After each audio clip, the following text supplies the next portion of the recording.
பாஜகவுக்கு வாக்களிப்பதை எதிர்காலத்துக்கு செய்யும் துரோகம். அதே சமயம் அது அவமானம் அப்படிங்கிற மாதிரி ஸ்டாலின் பேசியிருக்காரு. ஆனா அரசியல்ல திராவிட முன்னேற்ற கழக கட்சி இருப்பதே ஒரு அவமானம்.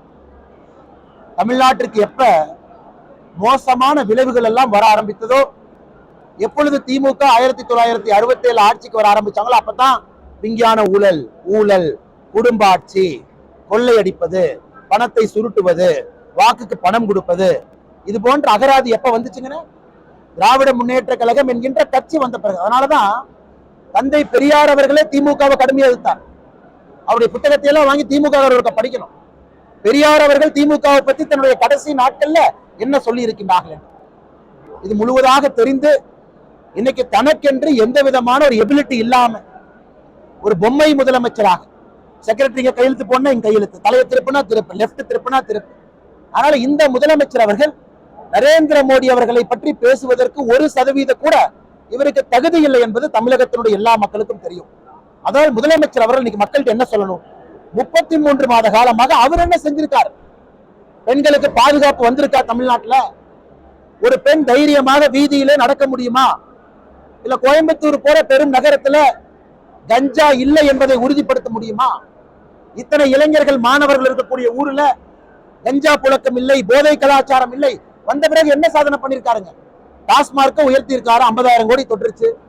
கடன் 8,23,000 கோடியை தொற்றுருக்கு. இது போன்ற மோசமான ஆட்சி இந்திய அரசியல யாருமே நடத்தியதில்லை. ஆனால் இந்த முதலமைச்சர் அவர்கள் இன்றைக்கு மோடியை பற்றி பேசுவதுதான் வேடிக்கையாக இருக்கிறது.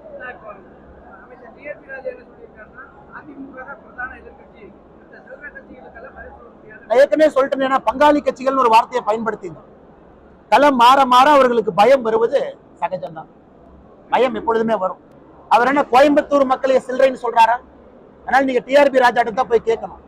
கோயம்புத்தூர் மக்கள் இங்க ஒரு தெற்கு தொகுதியை ஒரு எம்எல்ஏவை தேர்ந்தெடுத்து அமர்த்தி இருக்கின்றாங்க. கோயம்புத்தூர் மக்கள் 1998, 99 பாரதிய ஜனதா கட்சியினுடைய பாராளுமன்ற உறுப்பினரை தேர்ந்தெடுத்திருக்கிறாங்க. டிஆர்பி ராஜா எப்படின்னா ஒரு புது ஆள், தஞ்சாவூர்காரர்.